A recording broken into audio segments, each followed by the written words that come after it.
Assalamualaikum warahmatullahi wabarakatuh, salam sejahtera untuk kita semua. Saat ini saya berada di kantor Dinas Pendidikan Provinsi DKI Jakarta di Gatot Subroto ya, Jakarta Selatan. Di sini ada kegiatan yang akan diikuti oleh kira-kira ribuan orang di Zoom ya, karena juga ada yang luring ya selain daring. Jadi ini memang acara cukup besar, dan yang hadir sekitar 500 yaitu kepala-kepala sekolah, wakil kepala sekolah, juga seluruh jajaran dinas mulai dari eselon 4 dan eselon 3, bahkan Ibu Kadis yang akan dihadiri itu. Nah, seperti apa?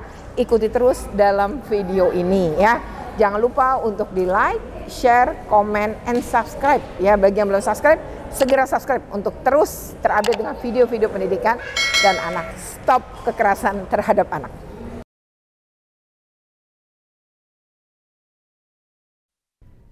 Motivator dan founder Motivasi Indonesia. Yang kami hormati para pejabat eselon 3, eselon 4, subkoordinator Dinas Pendidikan Provinsi DKI Jakarta. Yang kami hormati para wakil kepala sekolah bidang kesiswaan SMP dan SMA. Yang kami hormati para guru agama dan pendidikan Pancasila SMP dan SMA negeri. Yang kami hormati para ketua dan sekretaris OSIS serta MPK SMP dan SMA negeri. Dan yang kami hormati para hadirin yang berkesempatan hadir pada acara hari ini serta hadirin yang berada di Zoom meeting secara daring. Ada 4.000 peserta yang tidak kami sebutkan namanya satu persatu, namun tidak mengurangi rasa hormat kami dan takzim saya. Puji syukur kehadirat Allah Subhanahu wa Ta'ala, Tuhan yang Maha Esa. Karena berkat rahmat karunia-Nya kita dapat berkumpul dan bertatap wajah dalam kondisi yang sangat sehat dan bahagia.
Aja gua tapi dulu kamu tahu.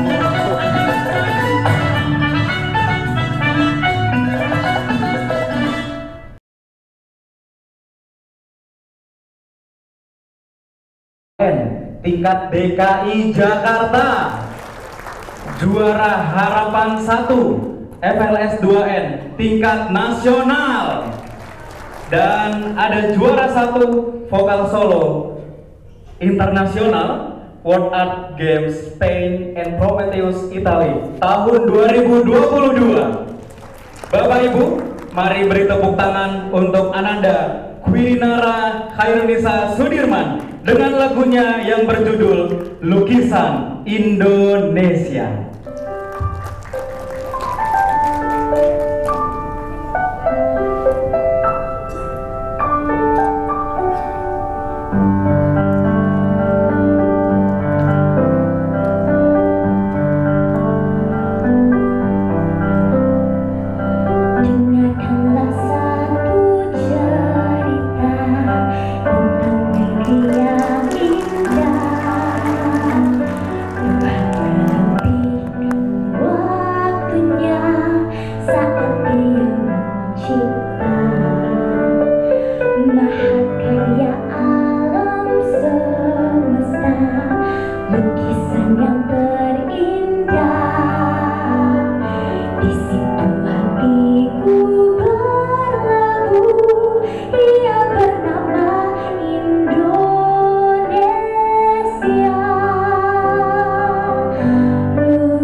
Pancasila SMP dan SMA Negeri, anak-anak yang sama-sama kita banggakan yang tergabung dalam kepengurusan OSIS dan MPK, SMP dan SMA Negeri, dan seluruh hadirin yang tidak bisa saya sebutkan satu persatu, baik hadir secara luring ataupun daring. Kebersyukuran yang harus kita implementasikan pertama-tama adalah Jakarta bahu-membahu ingin menuntaskan persoalan-persoalan yang dalam realita saat ini masih terjadi di sekolah-sekolah kita, di satuan-satuan pendidikan. Hari ini bagian dari rangkaian kita terus menyasar seluruh sekolah sebagai upaya dan memohon ridho dari Tuhan Yang Maha Kuasa bahwa kita berkumpul di sini tidak sekedar Bapak Ibu menghadiri undangan atau Bapak Ibu diminta untuk hadir pada acara talk show pendidikan yang bebas intoleransi dan ramah anak. Tadi sudah disampaikan oleh Bapak Putoyo, Kepala Bidang SMP SMA sebagai Ketua Panitia, bahwa ini bukan kita melakukan ini karena terjadi lalu kita melakukan, tetapi kita ingin betul-betul pendidikan di Jakarta ini adalah pendidikan yang bisa menjadi benchmarking bahwa keberagaman tadi ada kita Kwinara dalam syair-syair di dalam lukisan potret Indonesia, keberagaman yang kita punya dan anak-anak kita seluruh yang ada ada di sekolah-sekolah kita, di satuan pendidikan kita, kita ingin ini menjadi sebuah potensi keunggulan, potensi persatuan yang luar biasa. Karena Bapak Ibu, kita juga harus sadar bahwa sejatinya pendidikan ini merupakan proses bukan sekedar kita mengatakan dari ketidaktahuan menjadi tahu, tetapi bagaimana sebuah proses kita menyalakan pikiran kita, lalu memantapkan kepribadian kita sehingga tumbuh kreativitas, lalu keberanian untuk berekspresi, dan ini ingin kita satukan dalam wujud impian-impian kita, bahwa kita mempersiapkan anak-anak kita, bagaimana anak-anak kita siap melesatkan potensinya, dan anak-anak kita juga siap hidup berdampingan bersama orang lain yang dengan penuh keberagaman.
Dan melihat permasalahan anak di sekolah.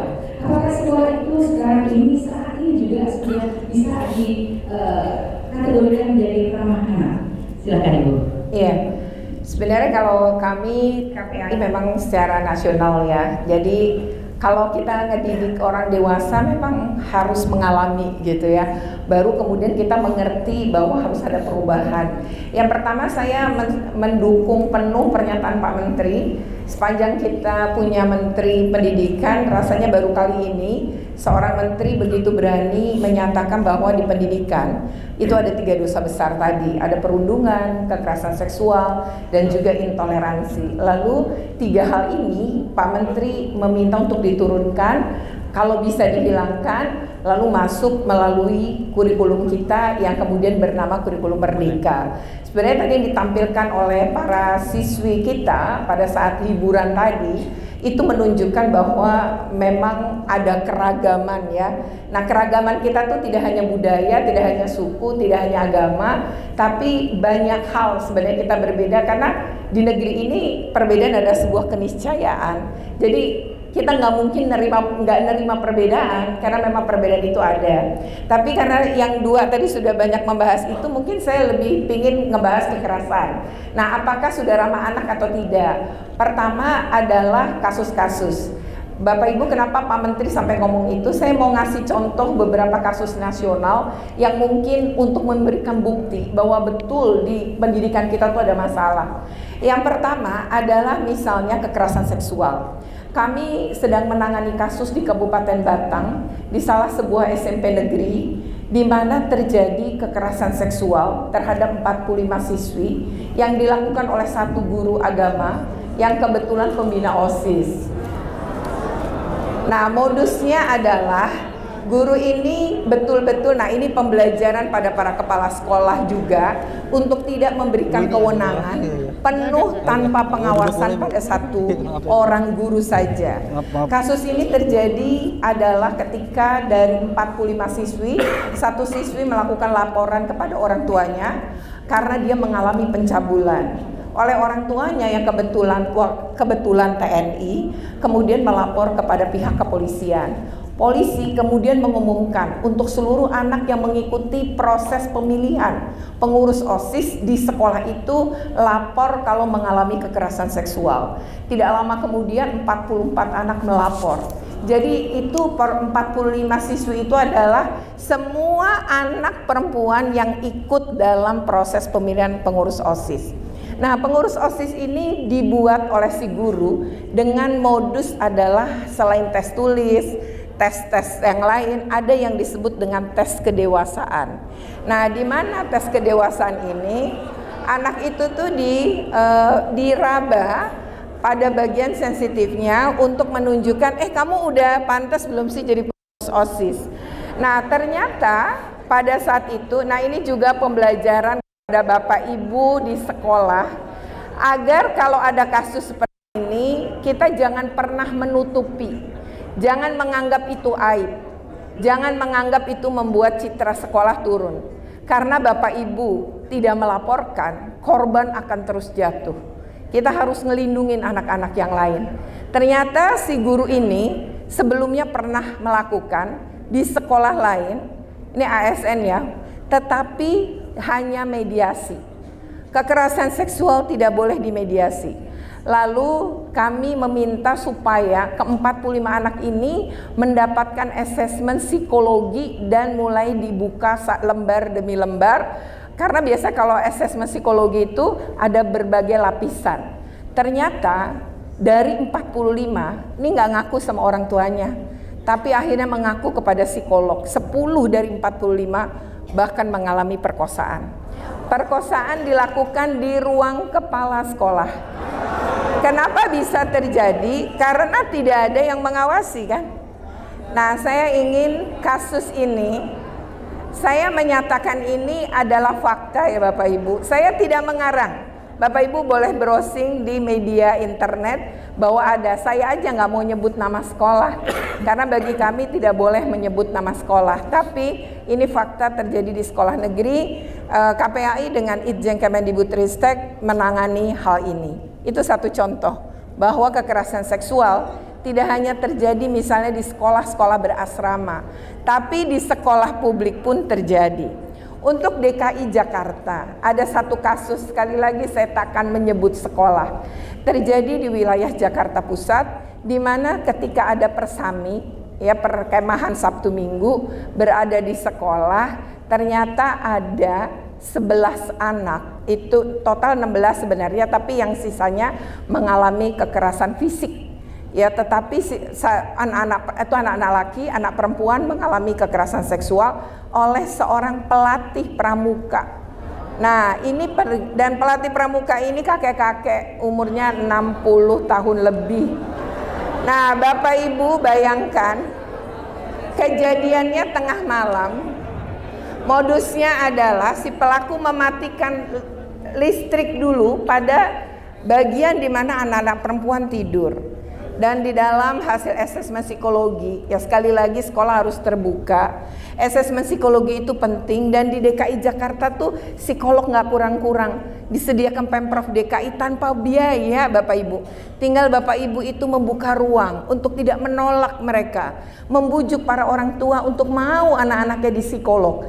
Karena kalau tidak, anak-anak korban kekerasan seksual itu akan mengalami trauma sepanjang hidupnya.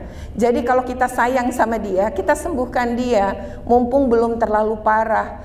Jadi ini yang paling penting. Memang dari hasil asesmen menunjukkan anak-anak ini, tapi ini tadi ya, ada pihak yang mencoba meminta pada orang tua untuk tidak melapor ke polisi. Nanti kalau lapor repot lu, anak akan diperiksa bla bla bla.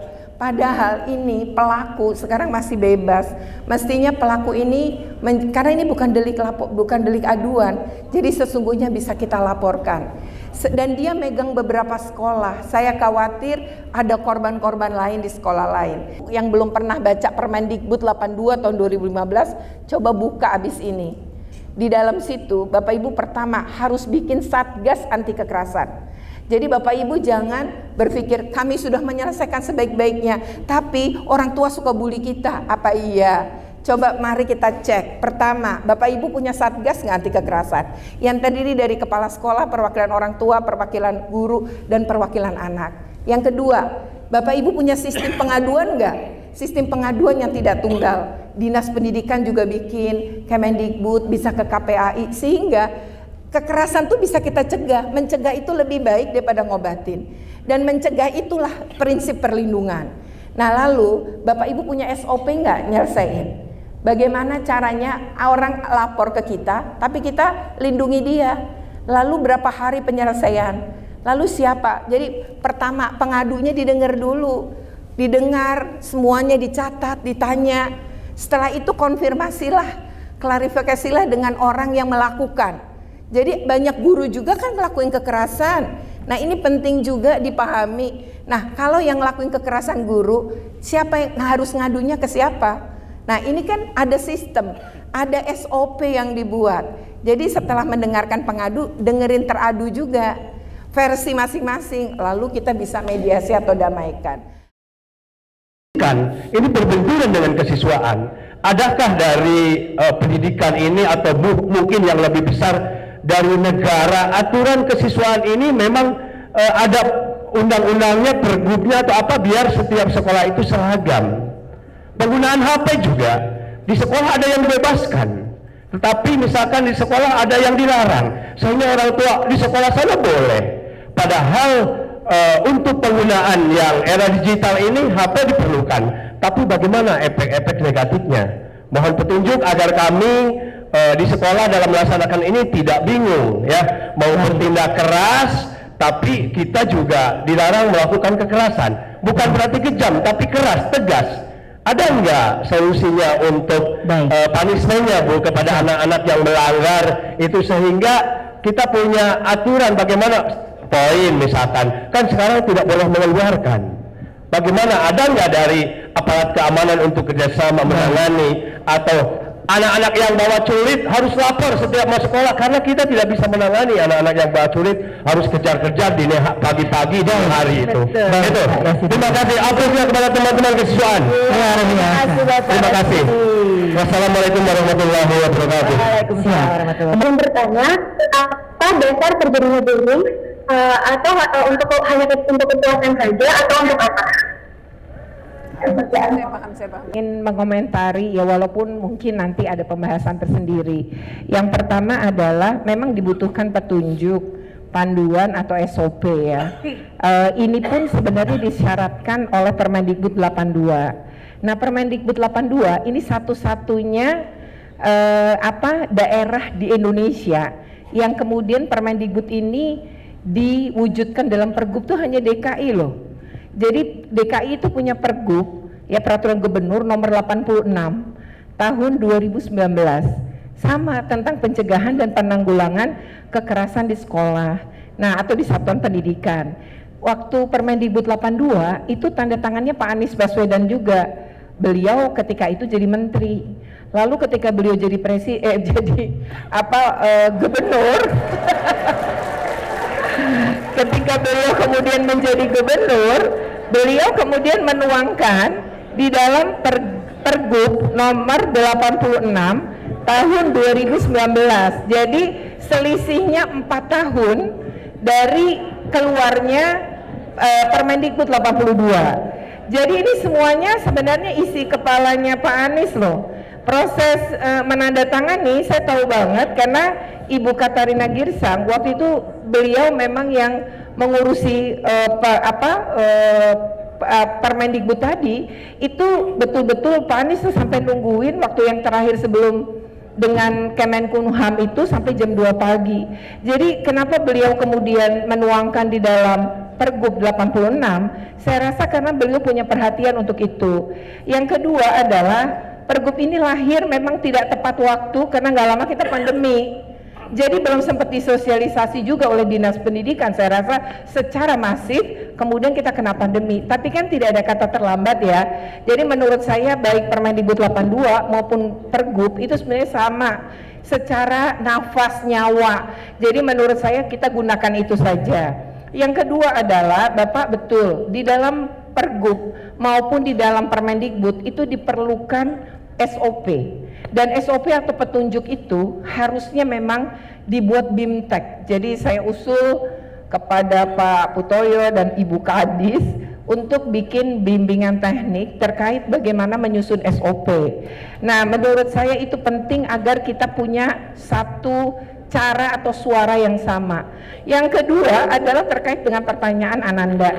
Kenapa terjadi bully? Lalu apa yang harus dilakukan kalau kita menjadi korban bully? Cari pertolongan.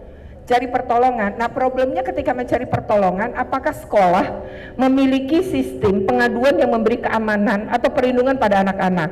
Nah, kalau tidak, mari kita tengok Pergub lagi 86 dan Permendikbud 82 bahwa harus membuat sistem pengaduan.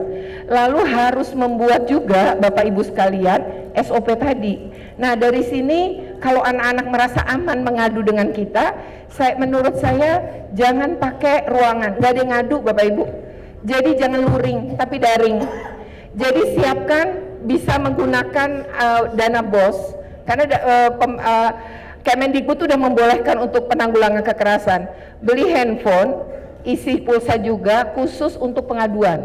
Pegang ke satu guru. Lalu saya berharap guru-guru juga tidak mudah menceritakan apa yang didapat dari pengaduan. Jadi jangan ember juga kita, karena begitu kita membocorkan, itu yang terjadi adalah anak tidak percaya lagi mengadu pada kita. Jadi gunakan luring, itu adalah salah satu cara. Mungkin hal itu memang harus kita omongin secara khusus, nggak bisa di dalam forum ini ya. Demikian acara seminar ini, dan tadi Ibu Kadisnya nungguin loh sampai selesai ya, sehingga ya nggak ada yang keluar emang. Jadi seluruh jajaran pun tetap berada di di tempat ya, juga para wakil kepala sekolah dan kepala sekolah. Seru ya, pertanyaannya juga banyak, diikuti tidak hanya oleh itu, tapi di daring tuh ada anak-anak. Dan tadi ada tampilan-tampilan seni Nusantara yang sangat luar biasa. Ternyata anak-anak DKI Jakarta emang hebat-hebat ya. Jadi memang ini sesuatu yang sangat membanggakan. Oke, demikian video ini. Jangan lupa untuk di like, share, komen, dan subscribe. Bagi yang belum subscribe, segera subscribe untuk terus terupdate dengan video-video pendidikan dan anak. Oke, terima kasih. Wassalamualaikum warahmatullahi wabarakatuh.